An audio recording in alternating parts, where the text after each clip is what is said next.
Shri Venkateswara gold తాకట్టులో ఉన్న మీ బంగారాన్ని విడిపించి కొనబడును.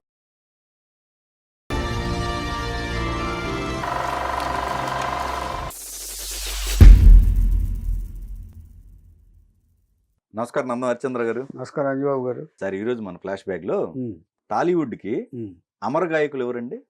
ఘంటసాల గారు. గంధర్వ గాయకులు ఎస్పి బాలసుబ్రహ్మణ్యం గారు. గంధర్వ గాయకుడు అని ఆయనకు కూడా ఉంది. ఓకే, ఆయనకి అన్ని టైటిల్స్ ఉన్నాయి కదా. ఘంటసాల గారికి ఈయనకు కూడా బిరుదు ఇచ్చుకోవచ్చు, అమర గాయకులు కావచ్చు, అన్ని బిరుదులకి అర్హుడు. దీనికి ఒక ఇది చెప్తాను నేను. నటుడు, గాయకుడు, నిర్మాత, సంగీత దర్శకుడు, ఆర్టిస్టు, వాటినాటికి అన్ని. అయితే రచయిత. ఇప్పుడు ఘంటసాల గారితో కంపేర్ చేసుకుంటే ఈయన ఒక మెట్టు పైనే ఉన్నారు అన్ని మిగతా వాటిలో ఆయన పాలు పంచుకోవాలి. అదే కాకపోతే ఇన్స్పిరేషన్ ఆయనే. అదే మీ సినీ జగత్తుకి కానివ్వండి, గానానికి కానివ్వండి, ఇన్స్పిరేషన్ ఆయన ఘంటసాలే. ఇప్పుడు ఇంత విత్తు నాటితే ఎంత పెద్ద మహావృక్షం అవుతుంది. విత్తు లేకపోతే లేదు కదా.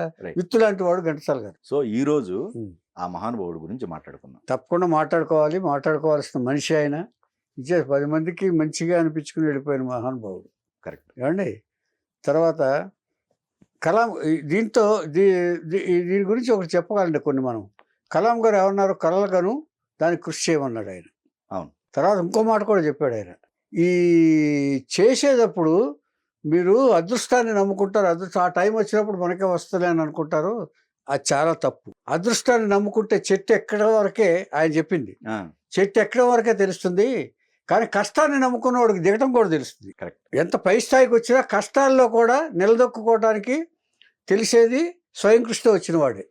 అంచేత స్వయం కృషిని నమ్ముకోండి, మిమ్మల్ని మీరు నమ్ముకుని కష్టపడండి అని చెప్పాడు తప్ప అదృష్టాన్ని నమ్ముకోమని చెప్పలే. ఇది కలాం గారు చెప్పిన మాట, నా మాట కాదు. ఎందుకంటే మహానుభావుడు గురించి చెప్పుకోవాలి. కరెక్ట్. అలాగా స్వయం కృషితోటి పైకి వచ్చిన మనిషి, తనకి అవకాశాలు వచ్చినా కూడా తన కృషిని వదిలిపెట్టకుండా తనకి ఏమి రాదో నేర్చుకోవడానికి ప్రయత్నించిన వాడు బాలసుబ్రహ్మణ్యం గారు. ఇది చెప్పుకోవాలి మనం. తనకి సంగీతం ముందు నేర్చుకోవాలి. లలిత గీతాలు పాడుతూ వినికిడితోటి ఆ తండ్రి వద్ద సంగీత జ్ఞానం వచ్చి పాటలు పాడుతూ ఆర్కెస్ట్రా పెట్టుకుని గాయకుడిగా వచ్చాడు ఆయన. కానీ నిజమైన సంగీతం, శాస్త్రీయ సంగీతం కొద్దిగానే వచ్చు ఆయనకి. సినిమాకి కావాల్సినంత రాదు. కానీ ఇక్కడ ఈయన ఇంకొక స్పెషాలిటీ చెప్పుకోవచ్చు కదండి. అంటే ఎవరి వాయిస్ తో వాళ్ళని ఇమిటేట్ చేస్తూ పాడటం. అదే డబ్బింగ్. తర్వాత వచ్చింది. అది ఇప్పుడు కాదండి, తనకి స్వతహాగా రాలేదు. దానికి ఒకరు సలహా ఇచ్చారు. అది కూడా చెప్తాను, జీవితంలో చెప్పాలి. ఎందుకంటే స్వతహాగా ఆయన ఏమీ చేయలేదు. ఒక్కొక్కటి నేర్చుకుంటూ వచ్చాడు ఆయన, స్టెప్ బై స్టెప్.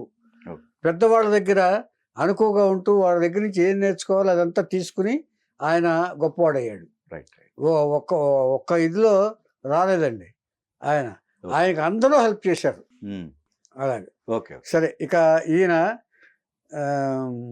ఒక సంస్కృత పండితుడు, సంగీత జ్ఞాని సామమూర్తి గారు అని ఉన్నారు ఆయన. శ్రీపతి పండితారాజ్యుల సామమూర్తి గారు శకుంతలమ్మ దంపతులకు పుట్టారు బాలసుబ్రహ్మణ్యం గారు. శ్రీపతి పండితారాజ్యులు అనే వంశానికి ఒక చరిత్ర ఉంది. ఆ వంశానికి ఇంటి పేరు రావడానికి పూర్వకాలంలో ఒక శివభక్తుడు శ్రీపతి పండితుడు అని ఉన్నారు ఆయన. ఆయన మహాపండితుడు అనమాట. పండిస్తే ఒక ఊర్లో వెళ్తుండగా మరో శివభక్తుడు ఆయన పూజ చేసుకుని, ఒక శివభక్తుడికి రోజు భోజనం పెట్టాలి ఆయన. భోజనం పెట్టాలంటే ఎవరు పడితే అడిగి పెట్టడానికి లేదు ఆయనకి, శివభక్తుడికే పెట్టాలి. ఆ పట్టుతున్నప్పుడు ఈ శ్రీపతి పండితుడి వారు వచ్చారట. వచ్చి, అయ్యా నాకు ఒక దీక్ష ఉంది, మరి మా ఇంట్లో మీరు భోంచేసి ప్రసాదం తీసుకుని నన్ను ధన్యుని చేయండి అని చెప్పి బతిమాలాడు. శ్రీపతి పండితుడు వారు అనుగ్రహించి ఆయన ఇంటికి వెళ్ళి భోంచేశారు. కానీ వాళ్ళకి ఈయన శివభక్తుడని తెలియదు ఊళ్ళో వాళ్ళకి. ఊళ్ళో వాళ్ళు ఏం చేశారంటే, నువ్వు ఎవడో ఒకటి తెచ్చి శివభక్తుడిని అంటున్నావు, మన కుటుంబ పరువు తీసి పారేసావు, మన వంశ పరువు అని చెప్పేసి వాళ్ళు వేలేశారు అతను. శ్రీపతి పండితుడిని ఆగ్రహించారు వాళ్ళు. వస్తే ఆయనకు కోపం వచ్చింది. ఆయన ఆగ్రహించి ఏం చేశారంటే, ఇక ఈయనకి ఏ పూజ చేయాలన్నా అగ్ని దొరకకుండా చేయండి అన్నారు. అంటే అగ్నిని నిషేధించారు ఆయన వాడటం. అగ్నిహోత్రుడిని చేయాలి కదా, ఏ హోమం చేసినా ఏ పూజ అవునవును. చేసినా ఆ, దాన్ని అది వాడకూడదు ఆయన. ఓకే. దానికి నిషేధం పెట్టారు వాళ్ళు. ఓ, అదొకటి ఉంటుందా? అదొకటి ఉంటుంది మరి. Okay, okay. ఎంచేదంటే ఈయన ఈయన ఒక శిక్ష దీనికి లాగా, దీనికి రాకూడదు, సిస్టమేటిక్ అది. ఒక శిక్ష లాగా. శిక్షలాగా ఆ, ఆ. చేస్తే అగ్ని లేదే దీపారాధన లేదే మనం ఏం చేయలేం. చేయలేంగా. అగ్ని హోమం చేయిందే ఏం పూజ చేయలేదు, ఎస్పెషల్ శివుడికి. కరెక్ట్. అప్పుడు శ్రీపతి పండితుడికి కోపం వచ్చింది వీళ్ళందరూ చేసిన పనికి. అప్పుడు ఏం చేశాడంటే మొత్తం అగ్నినంతని తీసుకొచ్చి ఒక తన పై పంచిలో కట్టేసి చెట్టుకు వేలాడదీశాడు. ఎవరికి ఇది అగ్ని దొరకల. అప్పుడు బ్రాహ్మణులు అనేవాడు వారికి అగ్ని దొరకల. ఇది ఒక విచిత్రమైన ఇది కదా. అంటే ఎట్లా అండి? అంటే ఇప్పుడు అగ్గి అంటే దానికి ఒక అగ్ని దొరకకుండా ఆ మూట కట్టేశాడు ఆయన. అంటే దాని యొక్క ఇప్పుడు ఒక మహాత్ములు కదండి. Okay, okay. ఇప్పుడు మహాత్ములు ఇంత చేసి దాన్ని ఇక కట్టేస్తారు. అది ఓకే, ఓకే. ఎవరికి అగ్ని అనేది పుట్టదు ఇక. అంటే ఇప్పుడు వెలిగిస్తే అగ్ని పుడుతుంది కదండి, అది రాదు ఇక. ఓకే. అప్పట్లో చెక్కుముక్కరాయో ఏదో ఇలా ఇలా వెలిగించేవాడు. ఇక అది రాకుండా ఆయన చెట్టుకు కట్టేశాడు, అగ్నిని అంతా మూట కట్టేసి. ఒకవేళ అగ్ని దేవుడిని మూట కట్టాడు అనుకోండి సపోజ్, మూట కట్టేసి పైన పెట్టాడు. అప్పుడు వాడు తప్పు చేసుకున్నారు, మేము ఎంత తప్పు చేశాం, ఒక వ్యక్తిని ఒక శివభక్తుడిని అవమానించాం, మనం అలా చేయకూడదని చెప్పి వాళ్ళ కాళ్ళ మీద పడ్డారు. పడితే అప్పుడు ఆయన కరుణిస్తే ఆ అగ్నిని రిలీజ్ చేశాడు ఆయన. ఓకే. ఇంకెప్పుడు కూడా భక్తుల్ని పరమ నిష్ఠాగరిష్ఠుల్ని ఎప్పుడు అవమానించకూడదు అని ఆయన చెప్పాడు. అప్పుడే కొంగున నుప్పు మూడేసుకున్నట్టని ఒక సామెత వచ్చింది అప్పట్లో. ఓకే. దీంట్లో వచ్చే ఓకే, ఓకే, ఓకే. అంటే వీళ్ళ ముత్తాత అయి ఉంటారైనా, వీళ్ళ వంశ ప్రారంభం. ప్రతి దీనికి మీకు ఒక ఋషి ఉంటాడు మీ కులానికి, మీ ఇంటి పేరు గోత్రానికి. నాకు ఒక ఋషి ఉంటాడు, మాకు దక్ష మహర్షి అని ఉంటాడు. ఏమండి అలా ప్రతి వాళ్ళకి, అలాగే వీళ్ళకి శ్రీపతి పండితుడు. Okay, okay. ఈయన వీరశైవ సామమూర్తి గారు వీరశైవ ఆరాధ్య బ్రాహ్మణులు. వీళ్ళు ఆరాధ్య బ్రాహ్మణులు అంటే వాళ్ళు ఆరాధించేవాళ్ళు అందరూ వీళ్ళని, అంత గొప్పవాళ్ళు. ఈయన సంస్కృత పండితుడు సామమూర్తి గారు. ముందు సామమూర్తి గారిని చెప్పుకున్నాం, బాలసుబ్రహ్మణ్యం గారి తర్వాత వాళ్ళ నాన్నగారు. ఏమండి ఈ సామమూర్తి గారికి ఏంటంటే సంగీత విద్వాంసుడు. హరికథలు చెప్తూ పక్క వాళ్ళన్నింటిలోనూ హరికథలు చెప్తూ ఆయన కుటుంబాన్ని పోషిస్తూ ఉంటాడు. ఓకే. చిన్నప్పుడు ఈయనకి సామమూర్తి గారికి మోక్షవ్యాధి వచ్చింది. మోక్షవ్యాధి వచ్చిన తర్వాత కొన్నాళ్ళు చిన్నతనం అంతా అలా గడిచిపోయిన తర్వాత యుక్త వయసు వచ్చిన తర్వాత వాళ్ళు ఏమన్నారంటే పెద్దలు సలహా ఇచ్చారు, పెళ్లి చేయండి, పెళ్లి చేస్తే ఈ మోక్షవ్యాధి తగ్గుతుంది అని చెప్పేసి చెప్పారు యుక్త వయసు వచ్చిన తర్వాత. అంటే అప్పట్లో 14-15 ఏళ్ళకే పెళ్లి చేసేవాళ్ళు కదా. అప్పుడు ములుగు గ్రామంలో ఏదో వెంకట సుబ్బమ్మ గారని వంశస్థులతో వివాహం చేశారు ఆవిడకి, వెంకట సుబ్బమ్మ గారితో, ఈ సామమూర్తి గారికి. చేస్తే వాళ్ళు ఆ పెళ్ళి అయిన తర్వాత ఏం చేశారంటే ఈయన నెల్లూరుకి షిఫ్ట్ అయ్యారు. అంతకుముందు రాయలసీమ, చిత్తూరు ఆ సైడ్ ఉండేవారు, నెల్లూరుకి షిఫ్ట్ అయ్యారు. నెల్లూరుకి షిఫ్ట్ అయిన తర్వాత వాళ్ళకి 2 పిల్లలు కలిగారు. లింగమూర్తి గారు, విజయలక్ష్మి అనే ఆవిడ, 2 పిల్లలు కలిగారు. 2 పిల్లలు కలిగిన తర్వాత వాళ్ళు దురదృష్టవశాత్తు వెంకట సుబ్బమ్మ గారు అకాల మరణం చెందారు. ఆ భార్య గారు మరణం చెందతోటి అప్పుడు ఎంతంటే వాళ్ళు ఒక కుటుంబం అన్నా, భార్య అన్నా, పిల్లలన్నా చాలా సెంటిమెంట్గా ఫీల్ అవుతారు ఎవరైనా సరే. ఆయనకి విరక్తి వచ్చేసింది జీవితం మీద. 2 పిల్లల్ని తీసుకుని ఆయన కోనేటిపేట అని పక్కన ఉంది, నెల్లూరు పక్కనే. అదే నెల్లూరు పక్కనే, నెల్లూరు జిల్లాలో కోనేటిపేట ఉంది. ఆ కోనేటిపేటకి షిఫ్ట్ అయిపోయాడు ఈయన. అంటే ఆ ఊళ్ళో ఉండలేకపోయారు. అంటే తన భార్య నడయాడిన దీంట్లో, భార్యతో రోజు మాట్లాడిన ఈ ఇంట్లో ఉండలేక వేరే ఊరికి షిఫ్ట్ అయిపోయాడు ఆయన.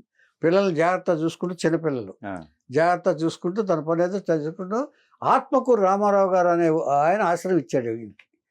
అంటే అప్పట్లో ఎవరైనా సరే ఆశ్రయం ఇస్తూ ఉండేవాళ్ళు ఇదివరకు.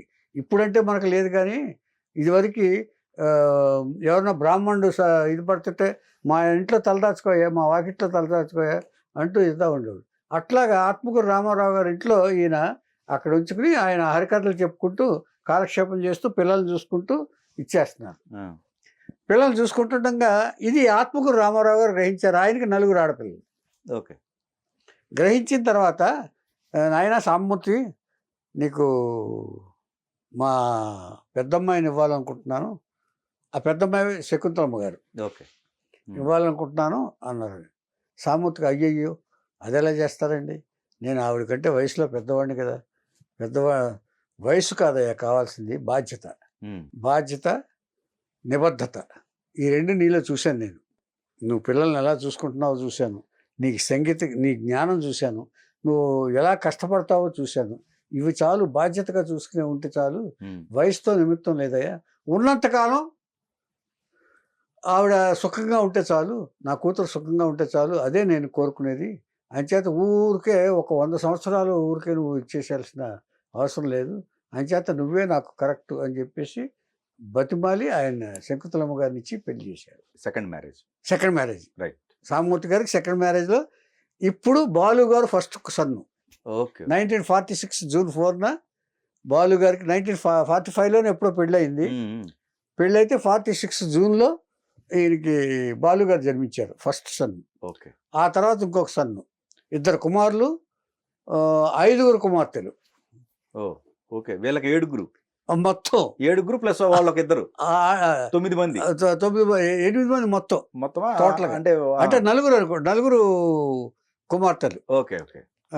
కుమార్తెలు ఈ పల్లవి, పార్వతి సిస్టర్స్ చాలా మంది ఉన్నారు. ఆవిడ పేరు విజయలక్ష్మి, లింగమూర్తి. అదే వాళ్ళిద్దరు. అదే. ఈ లింగమూర్తి గారు ఏంటంటే 28వ సంవత్సరం వచ్చేటప్పుడు చనిపోయాడు ఆయన, బెంగళూరులో ఉన్నది. అది తర్వాత చెప్తాను నేను. ఓకే. ఓకే. అదే సడన్ గా జరిగింది, ఆయన లేరు. ఓకే. ఓకే. అదే ఫోటో పెట్టారు, మీరు గుర్తుందో లేదో, థియేటర్లో లింగమూర్తి గారి ఫోటో ఉంటుంది. ఎస్పీ గారు. ఓకే. థియేటర్లో పెట్టాడు ఫస్ట్. ఓకే. ఓకే. కోదండపాండు గారిది వాళ్ళ అన్నయ్య. ఓకే. వాళ్ళ అన్నయ్య. ఓకే. అంత గౌరవం. ఓకే. అయిపోయింది. ఇప్పుడు జూన్లో ఈయన ఇది వచ్చారు. ఈయన సాంబమూర్తి గారు హరికథల్లో బిజీ, ఎందుకంటే పెద్ద సంసారాన్ని పోషించాలి. పిల్లలు అందరూ ఆడపిల్లలు ఎక్కువ పోషించాలి. ఆయన హరికథలు చెప్పందే ఒకరోజైనా, ఇప్పుడు భారతం చెప్పాలనుకోండి 10-15 రోజులు ఒక ఊళ్ళో చెప్పేస్తారు.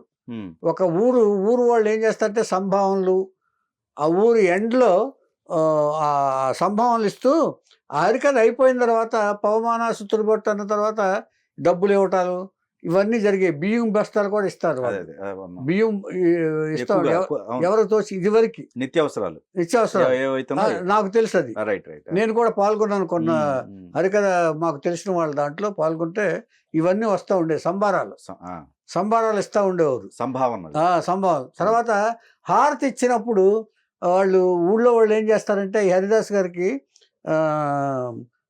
హారతి పళ్ళని తీసుకొచ్చి ఎవరో తోచింది వాళ్ళు వేస్తారు ప్రతిరోజు. ఏం చేద్దంటే ఆ ఊరికి భక్తి ఇది కలిగించాలనుకున్నప్పుడు, ఒక మంచి కార్యక్రమాలు చేయాలనుకున్నప్పుడు పందిళ్ళు వేసి, గణపతి నవరాత్రులు కానివ్వండి, లేకపోతే ఒక ప్రోగ్రాం, ఒక ఆలయం ఉందనుకోండి, ఒక ప్రోగ్రాం లాగా ఉంటుంది. 10-15 రోజులు భారతం చెప్పాలనుకోండి, ఒక 20 రోజులు చెప్తారు అది. ఓకే. ఓకే. రోజుకు ఒక అధ్యాయం చెప్తున్నా, 18 అధ్యాయాలు 18 రోజులు చెప్పాలిగా. అలాగా. ఓకే. ఓకే. అలా జరుగుతూ ఉండేవి. మిగతా వాటిలోనేమో ఎవరికి కావాల్సిన విధంగా వాళ్ళకి హరికథలు చెప్తూ ఉండేవారు. ఇదే వాళ్ళకి ఇది జీవనాధారం. నేను ఒక ఫ్యామిలీని చూశాను, ఫ్యామిలీ మొత్తం ఏ ఊరు వెళ్తే ఆ ఊరు ఫ్యామిలీ వచ్చేది, వాళ్ళతో నాకు పరిచయం. అప్పుడు కాకినాడలో చూశాను నేను. ఇది అంటే వాళ్ళ ఇల్లు కూడా ఇంకా అదే, వాళ్ళకి ఏమి ఇస్తే ట్రావెలింగ్ లో వాళ్ళకి ఇల్లు ఇస్తారు మొత్తం. హరిదాస్ గారికి ఇల్లు ఇస్తారు ఫ్యామిలీకి ఉండటానికి. ఏం చేద్దంటే ఆయన ఎక్కువ రోజులు ఉండాలి కాబట్టి ఫ్యామిలీని కూడా తెచ్చుకోమంటారు హరిదాస్ కూడా. అప్పట్లో హరికథలు అంటే అంత వాల్యూ ఉండేది, ఇప్పుడు లేదు. అలాంటి కార్యక్రమం చేస్తే ఈయన గొప్పతనం ఏంటంటే సంగీత జ్ఞాని కదా. ఈయన భిక్ష ఎత్తి త్యాగరాజ గానోత్సవాలు చేసేవారు. ఆయన అక్కడ త్యాగరాజ గానోత్సవాలని ప్రతి సంవత్సరం చేసేవారు. బాలు గారు పైకి వచ్చిన తర్వాత ఆయన టేకప్ చేశారు తప్ప, అంతవరకు ఆయన ఏ కార్యక్రమాన్ని, ఏ సంవత్సరం త్యాగరాయ పుట్టినరోజుని ఆ కార్యక్రమాలు ఆపల సాంబమూర్తి గారు. సంగీతానికి అంత ప్రాధాన్యత ఇచ్చేవాడు. అందులో గాయకులను పిలిచి ఇచ్చేసి కార్యక్రమం, శాస్త్రీయ కళాకారుని పిలిపించి త్యాగరాయ గానోత్సవాలు నిర్వహించేవారు సాంబమూర్తి గారు. ఆయనకి పెద్ద పేరు. ఇలా జరుగుతున్నది. ఓకే. సరే, ఇక ఇది అయిపోయిన తర్వాత ఇక బాలు గారి విషయానికి వద్దాం. ఇప్పుడు వారి తండ్రి గారి విషయం ఇది.